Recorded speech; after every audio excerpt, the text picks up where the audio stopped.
This episode was recorded during the dual WGA and SAG-AFTRA strike. As fans and content creators, we stand in solidarity with the creatives currently on strike.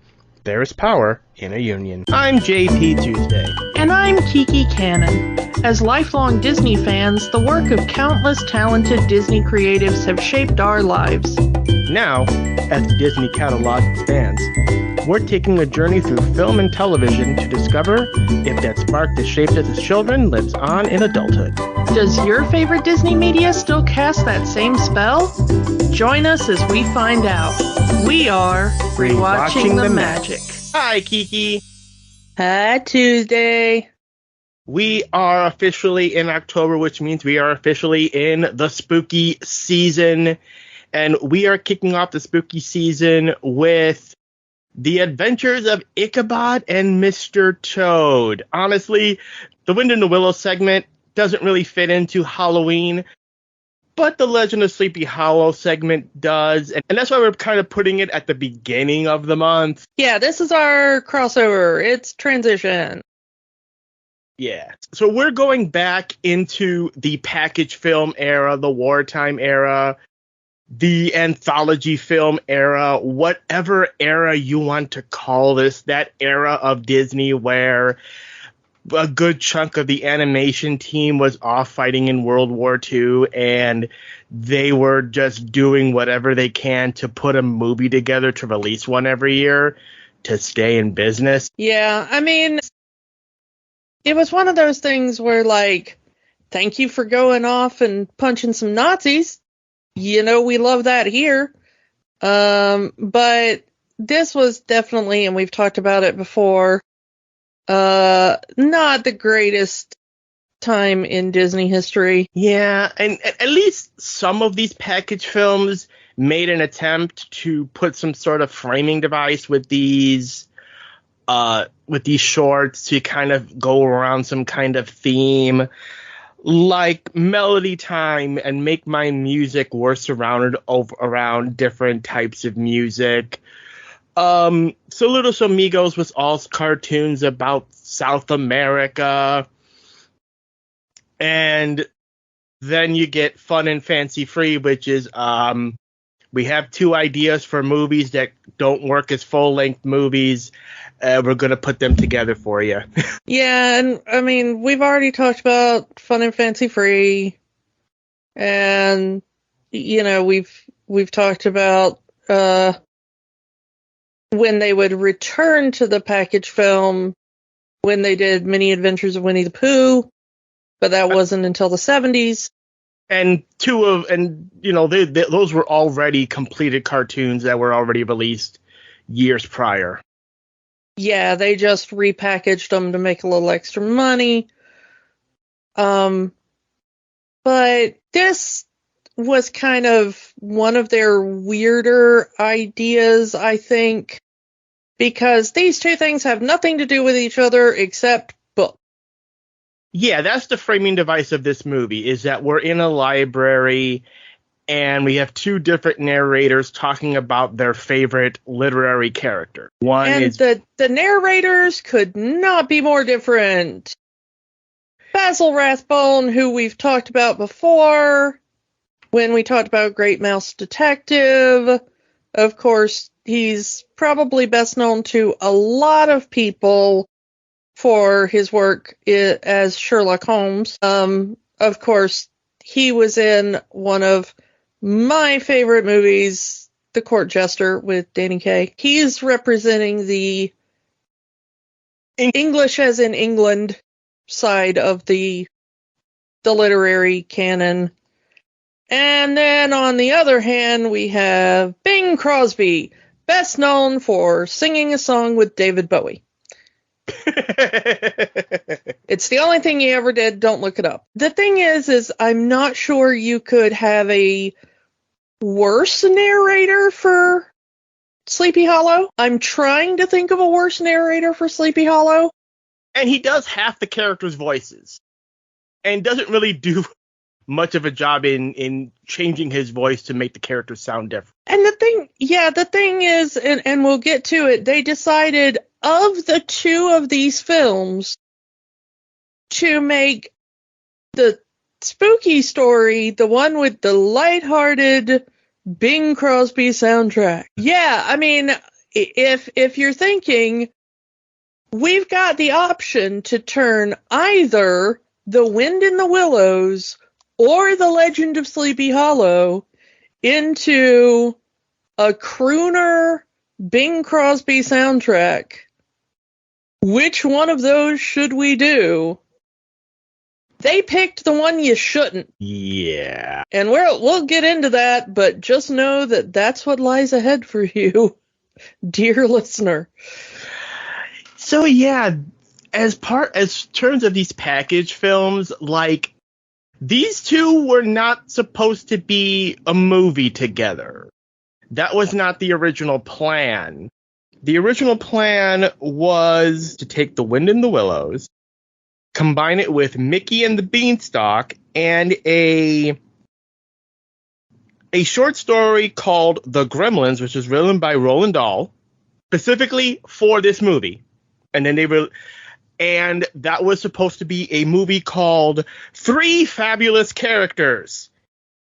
That is the worst possible name you could give a movie. Come watch some guys. That's like... Now, the Gremlin story never made it into production. Disney would take this story and produce it as a book and release it, but the cartoon never happened, obviously. They would go in a different direction with Mickey and the Beanstalk, go with Bongo the Bear, and go as fun and fancy free. And then they were going to do this, Wind in the Willows and The Legend of Sleepy Hallow, originally going to be releasing it as Two Fabulous Characters. That's a worse title. A few lesser guys. I don't know. So obviously they changed that and they went with The Adventures of Ichabod and Mr. Toad. As we've talked about this before, when Disney has an idea, they never throw it away. They would eventually use this name as for an episode of the Disneyland TV show, the Walt Disney Show, in 1957, and it was going to be called Four Fabulous Characters, and it was going to be the combination of the Brain Visioneer, the Martins and the Coys from Make Mine Music, Casey at the Bat from Make Mine Music, and The Legend of Johnny Appleseed from Melody Time, and put that as a TV special based on American folklore. Walt got his way and had his Fabulous Characters title, but it's not a good title. It's not, and I'm glad they didn't use it for this movie. And the thing is, the Fabulous Characters title seemed to have gotten so far, it's actually in the script for this movie. Because the narrators, both of them, talk about and use the term fabulous characters quite a few times in this movie. So it feels like this was a late change, and especially when you go to the opening song of this movie, which is just the stock Disney singers just singing Ichabod and Mr. Toad, Ichabod and Mr. Toad, over and over again. It took them 5 minutes to write that song. Yeah. Oh, speaking of things that Disney never throws away, Disney wanted to do a longer version of The Wind in the Willows more recently. So, you know how we keep talking about the fact that Disney keeps wanting to do movies with Guillermo del Toro and it never quite works out? This is going to be a recurring theme this month, just spoiler alert. Yeah, so they wanted to do, back around 2003, a Wind in the Willows adaptation with Guillermo del Toro directing. It was going to be CG live action mix, and del Toro walked away from the project.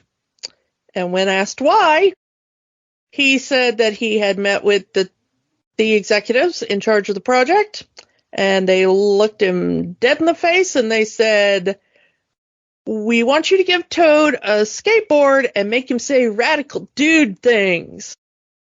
And Del Toro went, thank you for your time. This is not the project for me. Is that why we never got Del Toro's Haunted Mansion movie? That's different, and we might get to that. Spoiler alert. I have things to say about that. Tune in later, folks. So, yeah. And, I mean, how many Legend of Sleepy Hallow movies have we gotten? I mean, I'm guarantee you one of the people listening to this podcast, whoever you might be, dear listeners, probably thinking of the Tim Burton version. Well, I mean, it's actually one of the better versions. We got at least one TV show out of the premise, which started out pretty good and then kind of veered off the rails. So there's been a lot of adaptations of it. This one is pretty well known, of course, because, you know, this is the studio everybody knows. But I'm going to tell you something. This, as far as Wind in the Willows goes, this book has had a lot of adaptations in the UK, including some that have had, like, you know, former doctors from Doctor Who, live action film written by one of the members of the Monty Pythons, okay? That one technically is a Disney co-production. Yeah. But the only reason I know about this book is because of this short. It's technically a short. And which I don't think I had actually, like, once I sat down to watch this for the rewatch, I don't think I had ever seen this. I thought I had because I have seen the Ichabod portion a lot. And I think I had only seen the Ichabod portion a lot because it's pulled out and played a lot during Halloween. So I had seen that quite a bit, but I don't think I'd ever seen the Mr. Toad portion because none of it looked familiar to me. So if I had, I'd seen it when I was a very little kid and just completely blanked on anything that happened because none of it looked familiar. The characters have been reused. We talked about this. Rat and Molly were used in Mickey's Christmas Carol. They probably used the character designs in other animal cartoons. Obviously, the Weasels were in Who Framed Roger Rabbit. Yeah. But as far as the storyline and stuff, none of it looked familiar to me. So the only reason I know Wind in the Willows is because of Mr. Toad's Wild Ride. The Disney ride. Yeah, the Disney ride, which I had only been on at Disney World in Florida, which I found out while doing the research for this does not exist anymore. It's a Pooh Bear ride now. Which sucks, because if you actually go into certain parts of the ride and you look at the right place, you can actually see a picture of Mr. Toad handing the deed to Toad Hall over to Owl. The interesting thing is there's also now a statue of Mr. Toad in the Pet Cemetery at the Haunted Mansion in Florida. Because he is no longer part of the park, really. Mr. Toad's Wild Ride is still in Disneyland in California. The Winnie the Pooh ride replaced the Country Bears in that park. Yeah, and that's kind of sad because the Florida version, I found out. Now, the last time I wrote it was before the internet. And so it was difficult to find out things like this pre-internet. And of course, when my parents took me and stuff, and they wouldn't have known like little park secrets like this, you know. But apparently there were two different versions of Mr. Toad's Wild Ride depending on which line you got into. One track would take you through different scenes in Toad Hall, and the other track would take you in different rooms. So depending on which line you got into, you would get a slightly different ride before they would merge together for the last part of the ride. But the Disneyland ride apparently is exactly the same. Everybody gets the same ride. So they took away the more inventive version. There was actually some protesting over that when that did happen. There were people protesting outside the park, Save Toad campaign. But the problem with that is that the protesters were also paying to get tickets into the park to protest. And Disney doesn't care what you do when you're in the park because you've already paid your ticket. Yeah. The interesting thing about the ride, though, is that it does take you through Toad Hall, and then it takes you into basically hell. Yep, you ride the motor car through Toad Hall. Outside, you go head to head with a train. You're hit by the train, and then you go to hell, and you are judged for your sins. The fact that the judge from this short is portrayed as Satan in that ride and judges you and sends you to hell. And, as a kid, I kind of thought it was weird. Of course, remember I was brought up as like a very religious child, so, that hits a little different. But, finally watching the short that inspired the ride, I kind of understand what they're going for, because watching this short was like going through hell. It's not good. Also, the entire premise of the ride is kind of cut out for the short. It's apparently in the book that Toad, apparently he crashes multiple cars and ends up in the hospital a bunch, and his obsession with cars, because cars are new at this point. And he sees one. That's the whole point of this short, is that Toad is very rich, and because he has so much money, he just keeps giving into fads and wasting his money on fads. And to the point where he's almost bankrupt, as they say in the short. Yeah, and Mick Badger, the Scottish Badger, is his bookkeeper and is trying to save Toad Hall because Toad is really bad with his money because he keeps spending it on random fads. And while Toad is driving his Vardo, which is a Romani carriage that he's gotten into now, that's his latest fad. So cultural appropriation, and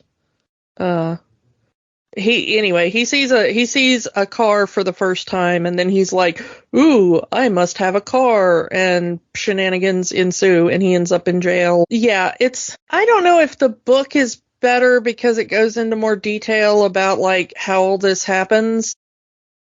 They spent a lot of time on the courtroom scene, which I get it, what they're trying to do here, but it feels like the courtroom scene could have been half of the length that it is in the short. We never see Toad riding in the car, which is kind of the point of the story. Every version of The Wind in the Willows, every adaptation of The Wind in the Willows always is showing Toad in the car. And we never see Toad in the car in this short. It's I'm going to get a car, even if I have to beg, borrow, and Toad arrested for stealing a car. Yeah, and the thing is that the whole thing comes down to they don't believe he's stupid enough to trade Toad Hall, which they say is worth £10,000. Now remember, this is supposed to be in the early 1900s.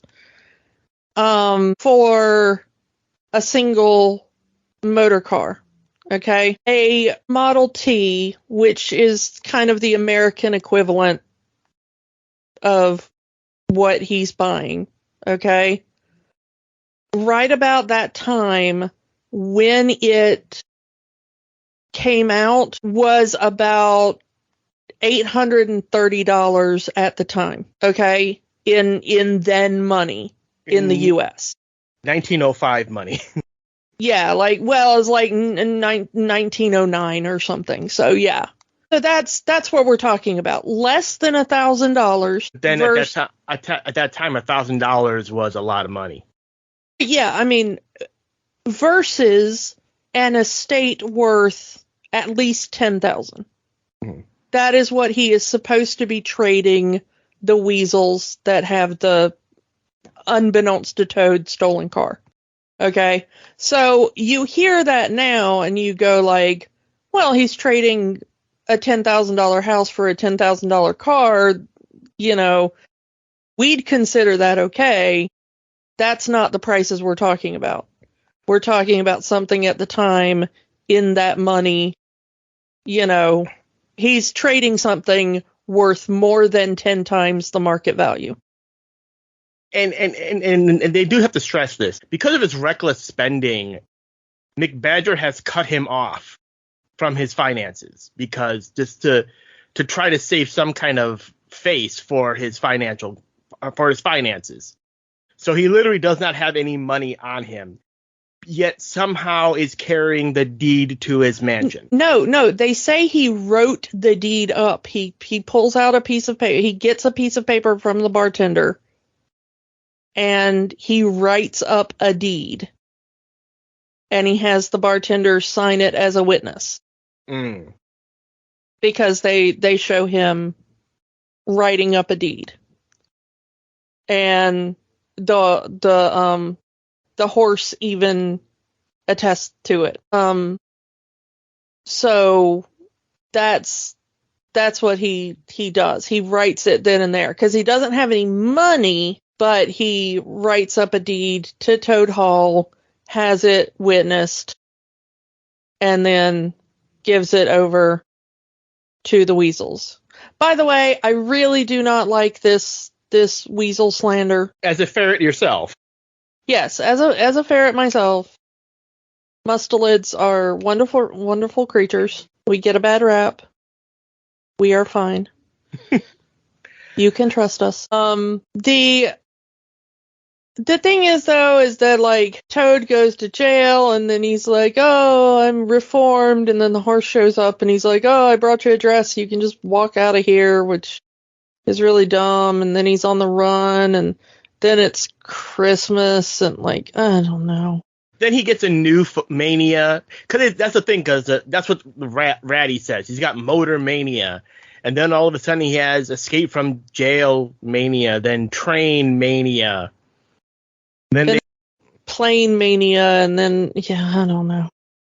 Yeah, they go through, I mean, they also spend a lot of time on this chase sequence over the deed when they finally get back to Toad Hall, and we find out that Toad has been framed because the leader of the Weasel Gang is the bartender, and they framed Toad for stealing the car. And see, it's the one human in there that you can't trust. It's not the weasels. It's the human. Don't trust humans. Don't trust humans. That's all I'm saying. And yeah, it's the I think the shortcut. I mean, the chase scene is a little long for what it is, and a lot of it is just a lot of sight gags. Again, words can't really describe it because a lot of it is sight gag.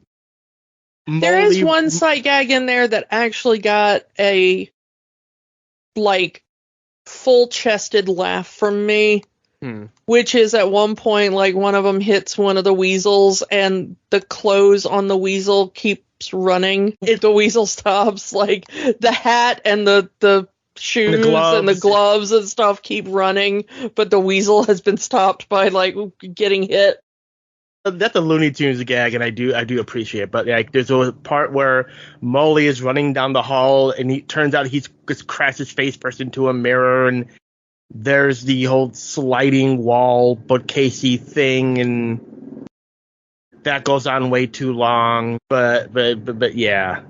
Winning the Willows. I mean, I've seen other adaptations of it, and This is not the best adaptation of The Wind in the Willows because so much of the story is cut and they waste so much time on gags. One thing I do like at the beginning of this, though, is they go into various characters from British literature. And while it probably wasn't thought of that at the time, most of these would eventually get their own Disney movie.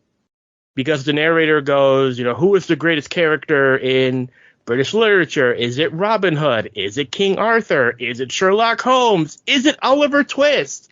And I'm sitting there going, all of them got Disney movies, except the one character that of the characters that the narrator lists that did not get a Disney movie, Becky Sharp. I don't know how Disney's Vanity Fair would have been, and I don't want to know what Disney's Vanity Fair would have been. Yeah, I'm really that interested. But it is kind of funny in hindsight, most of the characters listed as some of the greatest characters in British literature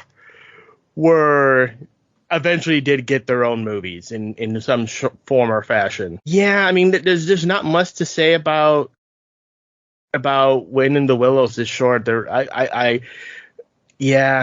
than Toad is a very eccentric rich person that gets into fads and doesn't learn his lesson at all. Our hero, everybody. Yeah, the moral of the story is that rich people don't really suffer any consequences for their actions and never learn their lessons. Actually, that's a pretty good moral to teach children. I mean, everybody talks about the Disneyfication of things and how Disney sugarcoats the world, but this is actually one of the more realistic morals we've ever seen in a Disney movie. Especially during the Walt era. Yeah. So when we get to the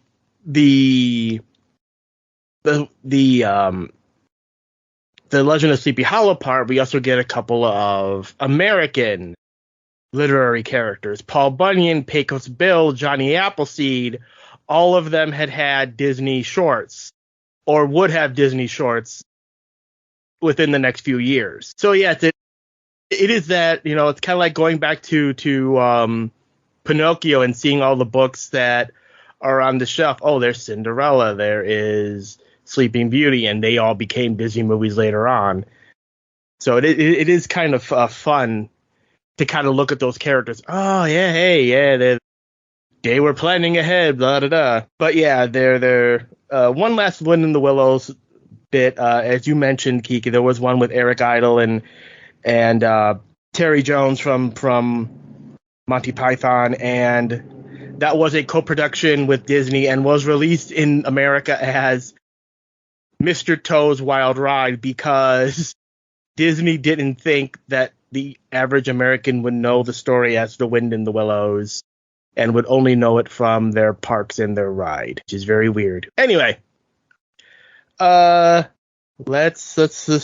get on to the next segment here. Yeah, I mean, you did have one thing that you did say. Bing Crosby, not the best narrator for this particular story. I don't know who you would have gotten, because this is like, we're still in like the 1940s.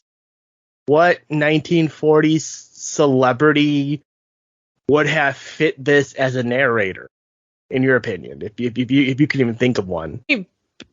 Just keeping Basil Rathbone would have been really great. I mean, yeah. I mean, honestly, you get Vincent Price is really big at the time. Boris Karloff? Well, Karloff's not American, but yeah.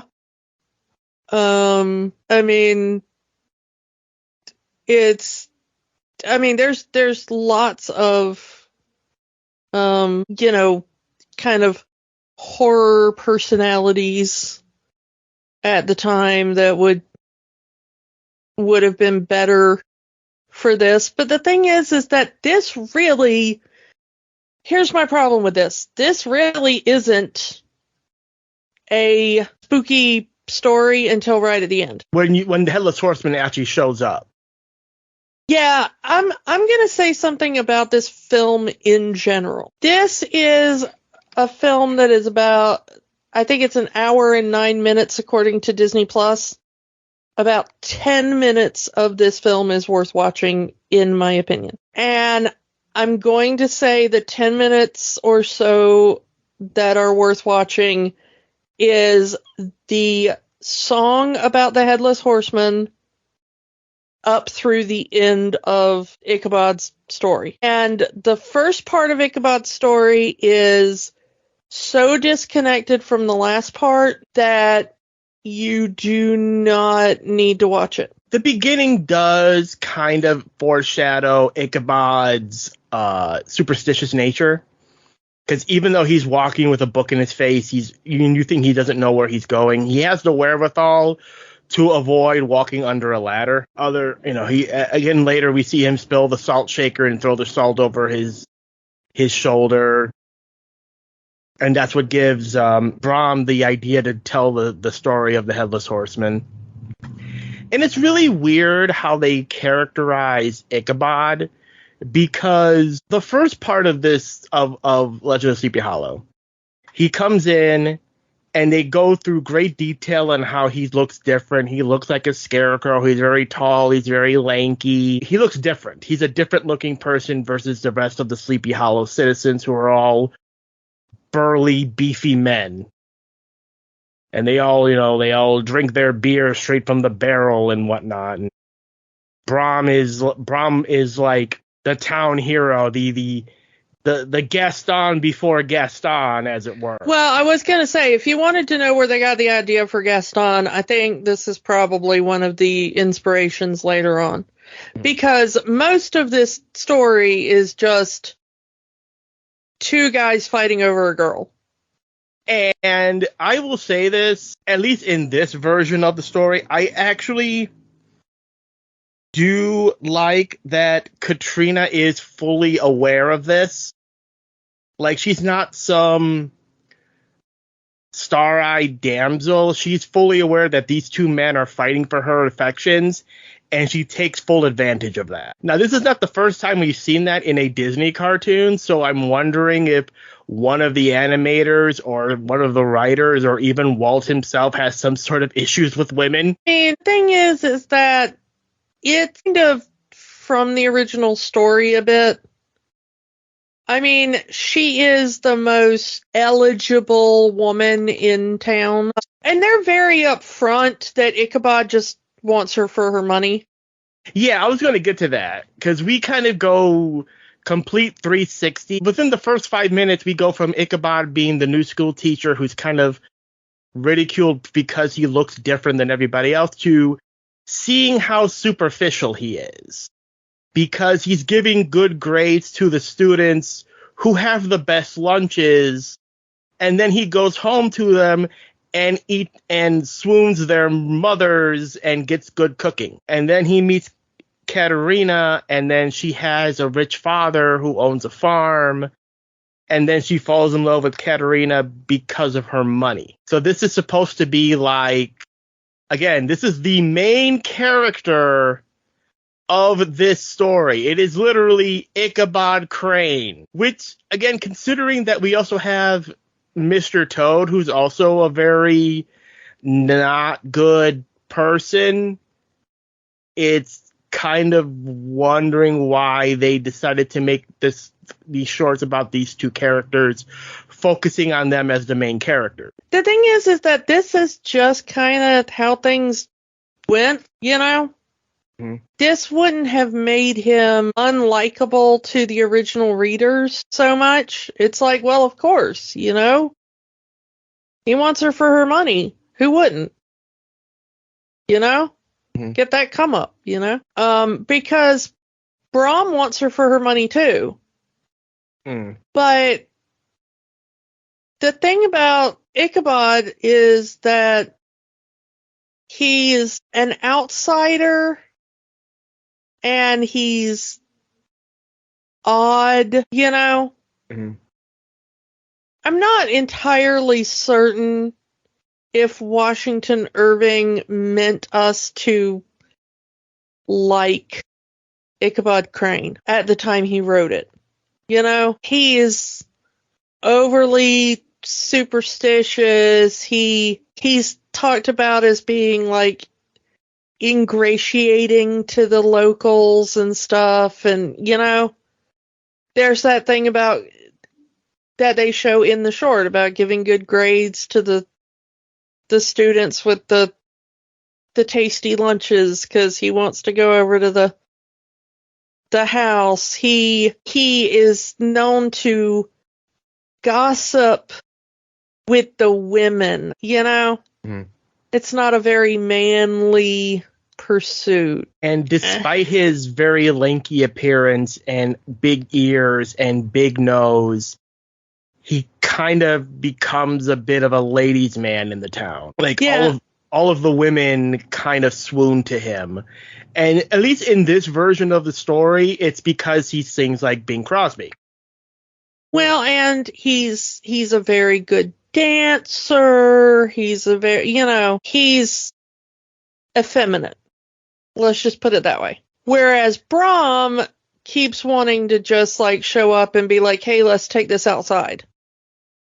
Let's go a few rounds, and whoever wins gets the girl. And that's not the sort of man Ichabod is. He's an intellectual. As he even says, he's smarter than these country bumpkins. Yeah, so I think that there's a lot of that in the story. And I've never been sure when reading the original story, if I think that given what we know about kind of the Washington Irving stuff, I think maybe part of this was supposed to be like the local people might have been getting one over on him.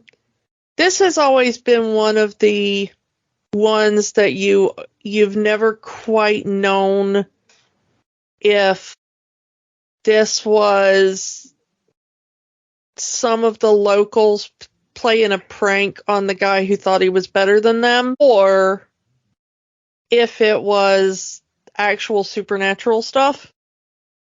Yeah, let's kind of go into that last 15 minutes of this thing, because that's where it really gets into it, because it's Halloween night, and this is before trick-or-treating, before costumes and candy, where everyone is just going to the local barn and having a dance, and there's food there, and they're just getting together, and they're going to tell some scary stories at midnight and whatnot. And Brom is just angry because Katerina's been dancing with Ichabod for the entire night, and he's trying to get to her in some capacity. Thing we hate, it's really upset because a fat woman is into him.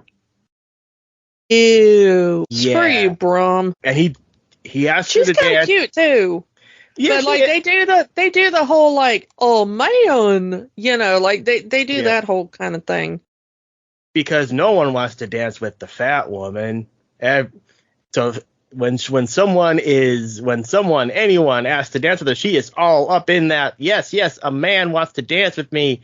Come and take me, I'm yours. But anyway, we finally get to the late night, and they're going to start telling some ghost stories because it's Halloween. And we see that Ichabod knocks over a salt shaker, and he throws the salt over his shoulder because he's incredibly superstitious. And this gives Brom the idea to tell the story of the Headless Horseman. And we get that great song, You Can't Reason with a Headless Man. Which is the only good song in this. It's actually a pretty decent song. It would be better had it not been sung by Bing Crosby, because I think it takes away some of the weight. Because the animation is great, and it's just his boo voice just kind of takes some of the scariness out of the song. Yeah, this song sung like in a different style, I think would be like really fun and a good Halloween.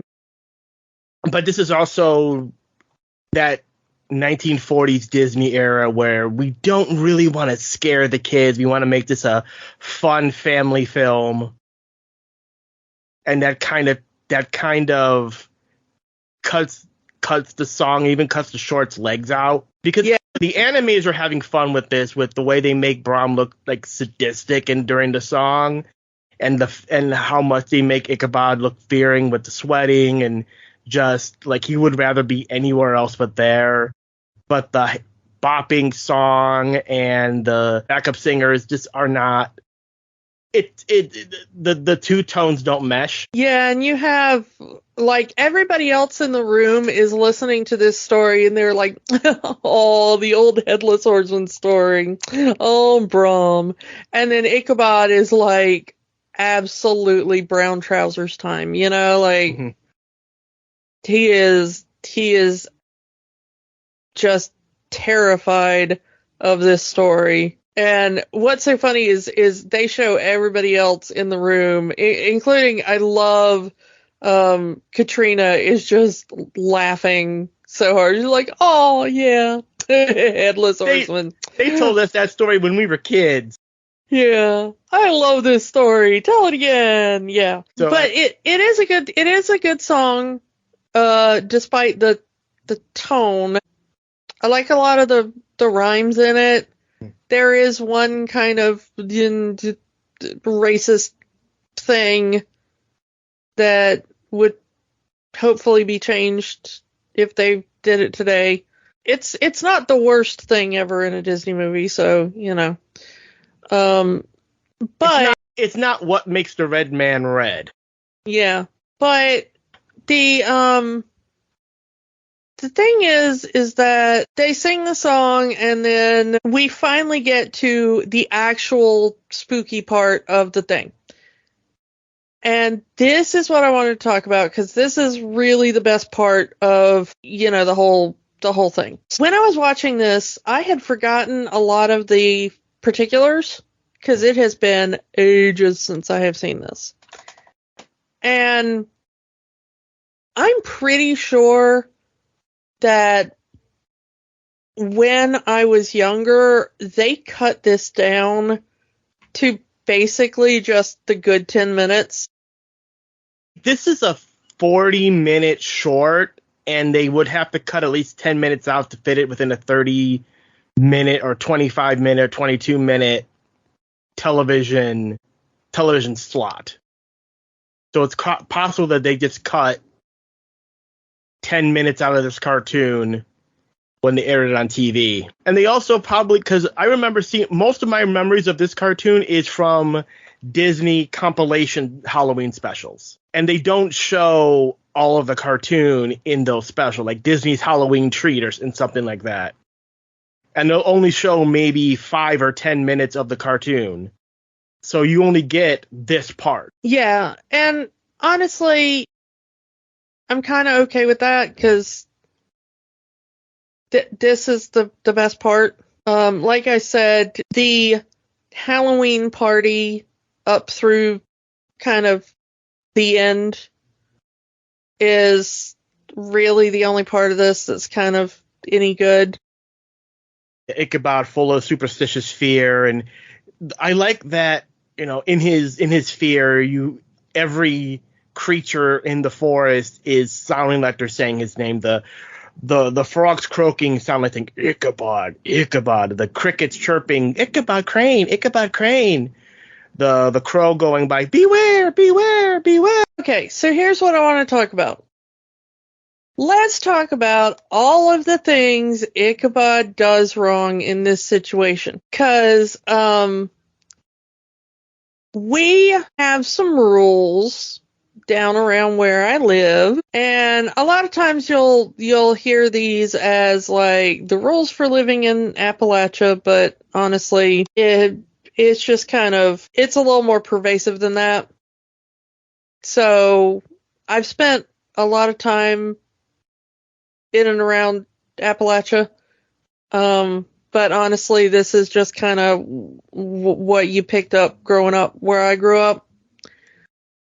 So let's talk about all the things Ichabod does wrong as he's going home in his fear of the Headless Horseman. The first thing he does is he's on his horse, and he's on the trail, and he enters the woods, and what does he do to keep himself calm?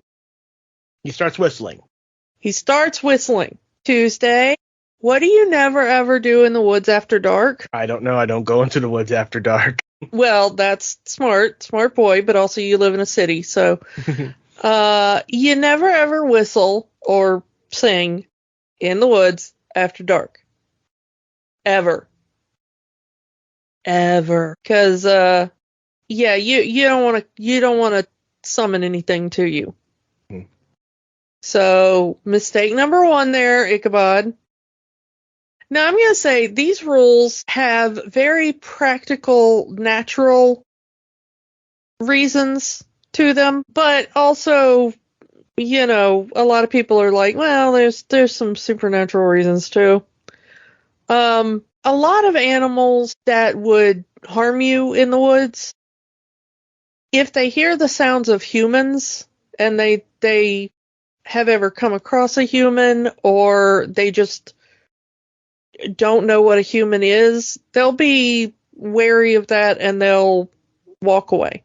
Okay? So you can talk to yourself in the woods, you know, like at a normal conversational tone, because there is nothing that frequents the woods naturally that sounds like that. You know, there's no animal that has a conversational human tone except a human. So, you know, a bear or a bobcat or a coyote or something hears that, they're going to be like, either I know that's a human and I'm going to stay away because that's bad news, or I don't know what that is and I'm not going to risk it. I don't know whether that's predator or prey, so let's not. Okay? However, birds and there's some other prey animals and stuff that make whistling or singing noises, yeah, they might come check that out. That's your natural explanation. Supernatural explanation is you don't want to summon stuff. Okay? So, don't be whistling or singing in the woods. Bad Ichabod. Bad Ichabod. Talk to yourself. Don't do that. So, the second thing he does wrong is he takes his eyes off the trail and starts staring into the trees at roughly eye level height. Do not do that. We don't look into the trees. Especially 2 glowing orbs looking back at him, which, granted, end up being fireflies, but it could have been a lot worse. Never ever, if you find yourself in the woods at night, which, you know, maybe don't, but if you find yourself, especially alone, in the woods at night, you keep your eyes down and on the trail, or you can look up, like up towards the sky, up into the foliage. But anything from about 2 feet to 8 feet, you do not look into the trees. Once again, natural and supernatural explanation for this. The natural explanation for this is you don't want to catch the eye of anything predatory. Okay? And from about 2 feet to 8 feet, and yes, bears on their hind legs can get up to about 7.5 or 8 feet, depending on the size of the bear. You don't want to catch their eye. Catching a predatory animal's eye is a challenge. It may charge you. Okay? If you see eyes looking at you, you do not want to look back. Okay? Again, there's if you give in to the supernatural, there might be other things in the trees that are much more difficult to get away from than, a bobcat or a cougar or, something. But if it's some sort of predatory animal, you do not want to, so you want to keep your eyes on the trail. You do not want to be staring into the trees, which Ichabod keeps doing, and he keeps catching the eyes of all these other animals. Okay? The other rule he breaks is, if you hear something, no, you didn't. No, you didn't. You didn't hear it. He keeps hearing stuff calling his name, and he's acknowledging that he heard it. He keeps looking around toward the thing that was calling his name. It's obvious that he's getting scared. He's speeding up a little bit. Okay, now it shows us that it's like a frog or crickets or what, but Cattails hitting the log. Yeah. But, if you hear something, no you didn't. If you thought you saw something, no you didn't. You just keep walking. Don't acknowledge it. Again, natural, supernatural, both. If it's a predatory animal, you don't want it to tweak that you're scared, because fear. Well, because it will make it give chase. The next thing he does wrong is he goes off the trail into a cemetery. Well, I mean, it doesn't really matter where you go off the trail, but yeah, I mean, cemetery. But, if you're in the woods and you don't know where you're going, like we said, he's not native to this area. He's brand new to the area. Stay on the trail. If something happens to you, people are going to come looking for you on the trail. Also, if you step off the trail, you may never find your way back onto the trail again. That's how people disappear. And then one of the worst things he does is he keeps speeding up and running. Now, okay, once he spots the headless horseman, you actually do have something you're running from at that point. I'll give him a pass on that. Okay? If there's an actual threat, all right, fine, you can run. But if you're just scared and trying to get out of there, walk, don't run. Again, natural, supernatural explanation for this. The sort of things that run are prey, and if there's a predator animal in the area, it will give chase. It'll be like, ooh, prey, and then it'll start chasing you. So unless something is actively chasing you, don't run. It's less likely to give chase if you seem calm and unafraid and going about your business. Also, even on a trail that is well marked, there's rocks, there's stumps, there's roots that might be poking up. And if you don't have a good source of light, you don't know what you're coming across. It's much easier to avoid or catch yourself if you stumble over one of those things when you're walking rather than when you're running. If you're alone in the woods, you don't have good cell phone signal, you don't want to fall and get broken legs or anything, okay? Especially if you're riding a horse. Well, yeah, that too. Once that horse goes down, and from that, he's probably not going to get back up. Well, yeah, and if you get thrown from a horse, you're much more likely to get seriously injured than if you, fall over just yourself. But, unless there is something actively giving chase that you can see, like if you're actively being chased by a bear, okay, you can go ahead and run. But, if you're just like, I think I heard something, I better speed up. No, you don't. Just walk at a pace, keep your eyes on the trail, try not to slip and fall, because that would be worse. So yeah, safety tips for navigating scary situations in the dark, in the woods, where something natural or supernatural may or may not be coming for you. So Ichabod, basically, you idiot. He breaks all of the horror movie rules. It's not horror movie rules. I'm talking about if you are out in the woods with me, I will make you follow these rules. And I spend a lot of time out in the middle of nowhere in campgrounds and woods and nonsense. So, Let's kind of go to what we mentioned earlier. Is this a supernatural event, or is this just the locals screwing with Ichabod? Because every time I see this story, regardless of what version of the story I'm looking at, unless it's specifically stated to be a supernatural thing, my first guess, the first time I ever saw this cartoon, it was like Brom is screwing with Ichabod. He's dressed up as the Headless Horseman. Brom's horse is a black horse, so it's quite possible he's riding his horse with this costume on, trying to scare Ichabod, because he knows he's superstitious. I mean, Disney kind of made it a bit more maybe. Because he does stare down the neck of the Headless Horseman and sees nothing there. So maybe, but still, who knows? The thing is, though, is that a lot of Washington Irving stories really do have supernatural elements. Like, it's very obvious that there is something supernatural going on here.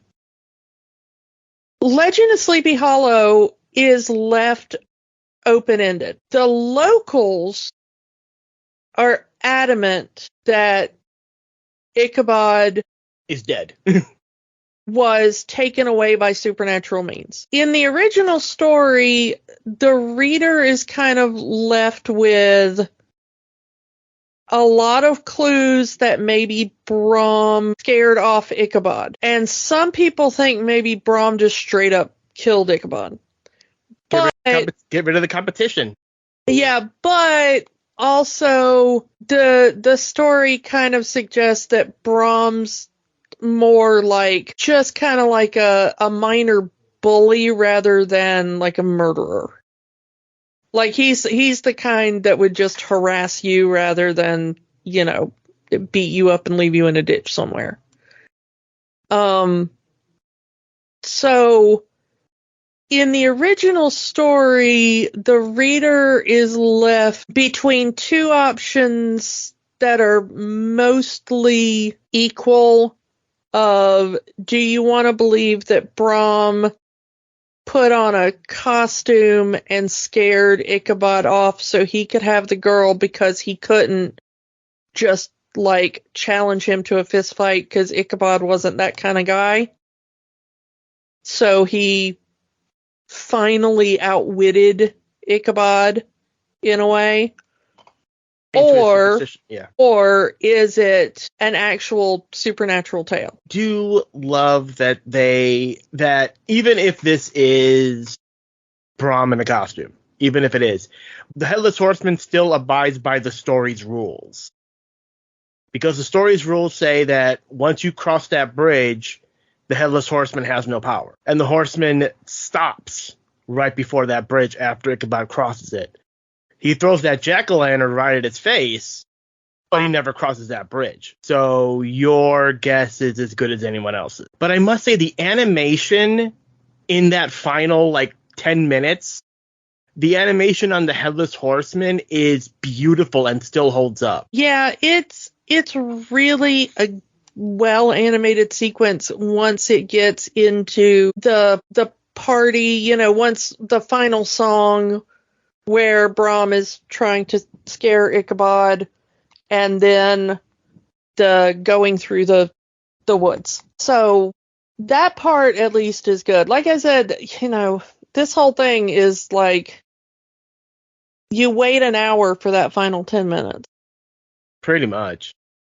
But that final 10 minutes is really good. Yeah, as you said, the locals believe Ichabod Crane was spirited away by the Headless Horseman because he was never seen again. Now, the story gives us the presumed ending that he just ran off, married a widow and had a bunch of kids, and he's living his life somewhere else. But the locals persist that, no, Ichabod Crane is dead and the Headless Horseman killed him. Yeah. It says in this cartoon, at least, that there are rumors that Ichabod just kept running and ended up in another town and married a wealthy widow and is now just, you know, happy and rich and eating well with the widow and all her kids. Who look just like Ichabod. Yeah. But, yeah.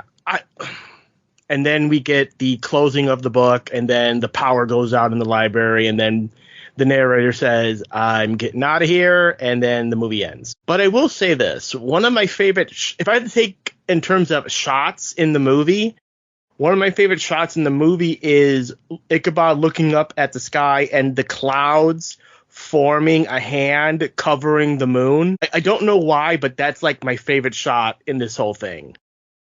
it's just so well done and plays into Ichabod's own fears. Yeah, it's a lot of good animation right there toward the end. Mm-hmm. I know it was like 2 different teams, I think, that worked on the 2 different segments of this. Mm. And honestly, no offense to the team that worked on Mr. Toad, but I do think the team that worked on Ichabod was slightly better in the animation department. I love you know me, I like cute animals and everything, Mm-hmm. but I really love the character designs for the Sleepy Hollow segment. I mean, that Ichabod is like absolutely iconic. Mm-hmm.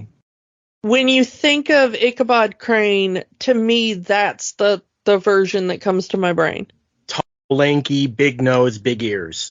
I mean, because that really is kind of how he's described in the story. I mean, some of that they read in, that Bing reads for the narration is how he's described in the story, just verbatim. So I thought they did really well on that. And like Mr. Toad had Mr. Toad's Wild Ride in the parks, there is some park representation of the Legend of Sleepy Hollow, mostly during Halloween season. I recently went to Disney right at the beginning of their Halloween season, and in California Adventure they have this big statue of the Headless Horseman, and I did get a picture of it during the day, but at night it looks really great because there's like glowing effects and the pumpkin lights up, and there's some like light coming from the gap in the neck where there's no head. So it looks really cool. And during the Halloween parade, they actually right before the official parade starts, the pre-show, if you want to call it that, they usually have a person dressed as Ichabod Crane walking down the parade route, scared stiffless, as the Headless Horseman is kind of galloping, not running, but, because it's a real horse, you see, galloping with a person dressed as the Headless Horseman with the jack-o'-lantern in his hand, kind of signaling that Halloween is here. And I do like that they have that bit of representation in the parks during the Halloween season. Yeah. I really like the way that they did the version of the Headless Horseman. Mm-hmm. And the fact they have that guy in this getup, obviously having this thing over his head to make it look like he's headless, and finding a way for him to actually control this horse as it's going down this parade route. And it's a real horse, so yeah. But let's ask the question, Kiki. Does The Adventures of Ichabod and Mr. Toad have the magic? 10 minutes of it does. I'm going to have to agree with you on it. Most of this movie is there's a lot of nothing happening here. And I feel like they could have done so much more with both stories, and they just don't, because Disney isn't there yet. Like, they cut so much out of Wind in the Willows to fit it in that 30-minute slot that a lot of what, and they fill it, they cut so much out of that Wind in the Willows segment in terms of like Toad actually driving the car and all that, and they just fill it with a lot of sight gags and courtroom drama that really probably could have been cut down. And Disney isn't at the point where they really want to go full horror yet with their stuff yet, because again, Walt's still alive, so he wants to keep it family friendly, and he doesn't really want to go, horror isn't the Disney way, and I feel like that handcuffs the Legend of Sleepy Hollow segment. Like, that last 10 minutes is great, and if that segment had lasted longer and we had gotten to this point a little faster than going through 30 or 40 minutes of Ichabod and Brahms' rivalry over Katrina, it would have been better. But yeah, I mean, like I said, my familiarity, the version of this that I'm more familiar with is the cut down version that they do for the compilation specials that they used to do back in the day.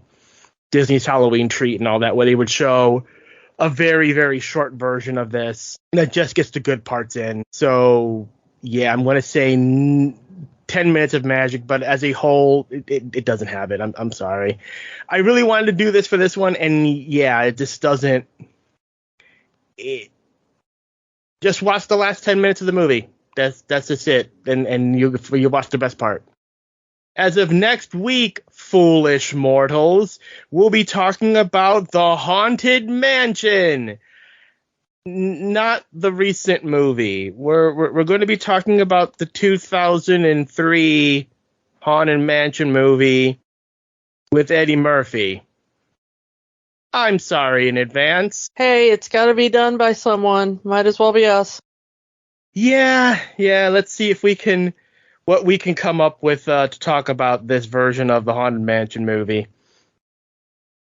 And so yeah, come back for the 2003 Haunted Mansion movie, and we will talk to you all next time. Bye. Don't let the magic stop here. Join our conversations on Facebook, Instagram, and Threads at Rewatching the Magic. We are on the X formerly known as Twitter at Rewatch the Magic. And new episodes are available every week at rewatchingthemagic.podbean.com. Remember, the magic is for everyone. It only stops if you let it. Podcasts are fun, but there's work to be done. We encourage you to get involved. Here are some organizations we support. The American Civil Liberties Union fights for the constitutional rights of all Americans. Find them at aclu.org. The National Network of Abortion Funds helps people find access to safe abortion services. Their site is abortionfunds.org. The Trevor Project provides a 24/7 crisis helpline for LGBTQ youth and education services for schools on LGBTQ issues. They can be found at thetrevorproject.org. Or find a way to help in your area.